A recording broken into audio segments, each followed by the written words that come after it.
Welcome back. This is Wisconsin Shoe Guy. I'm going to be posting a video of a tour that I did at Alan Edmonds as my next video.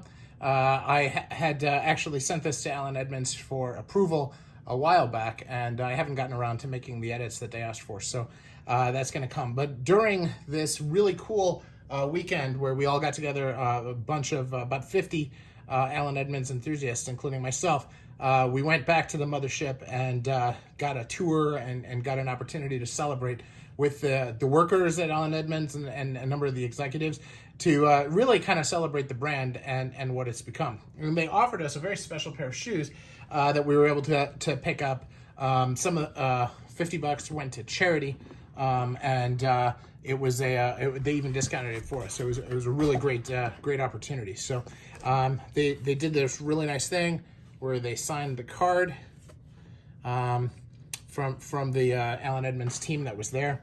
And then these are the shoes. And these are special anniversary shoes in their new bags. And I see this is kind of cool. It says it's 100th anniversary, and it opens this. Now, I had the 100th anniversary McNeil's, but these are quite a bit different.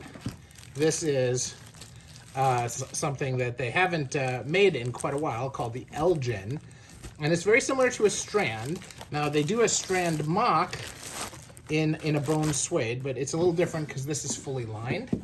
So, want to take a look at these shoes and see just how fun they are. Now, what's cool about this is that we called the gathering the Party at the Port.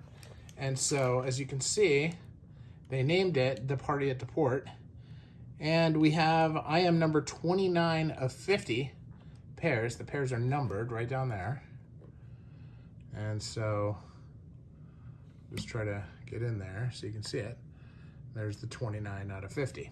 So, really excited about that. You know, there had to be a 1 and there had to be a 50.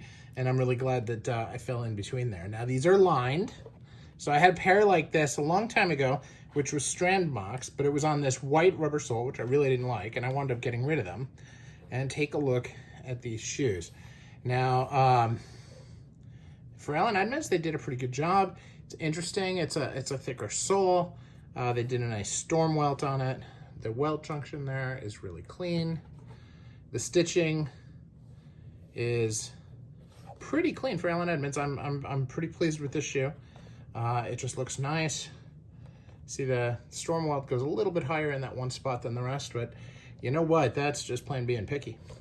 Here we go. And just pretty nice. Joint right there. Pretty well done.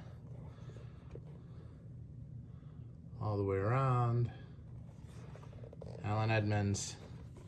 You know, I got to meet the guys working on the line doing this kind of work, and that was a lot of fun. And I'll have all that covered in my video. Now, I have been toying with the idea. I actually reached out to a patina artist to do a patina on these. They're bone suede, and they're, you know, this is not a style that I usually do. I usually stay away from just the plain cap-toe Oxfords, choosing to keep all the cap-toes as Adelaides. But given the history and the specific kind of opportunity around this pair of shoes, I went for it anyway. And I do love this design. I always have. It's one of the favorite ones that Alan Edmonds does. And I know that this is a design that I could get with almost any brand. But I'm going to stick with these as being kind of a unicorn in the collection. And just kind of keep them there. Now, I do have another pair of of suede cap toes that are like this. From Alfred Sargent, the Herrick 2. And so these are going to be part of the collection in that line. But these are the storm welt. This is a bone suede versus dark brown suede. And of course, this is you know, my favorite Alan Edmonds, the origin story of my shoe collecting passion. And I just can't get enough. So thanks for watching. Quick unboxing. Everybody have a great night now.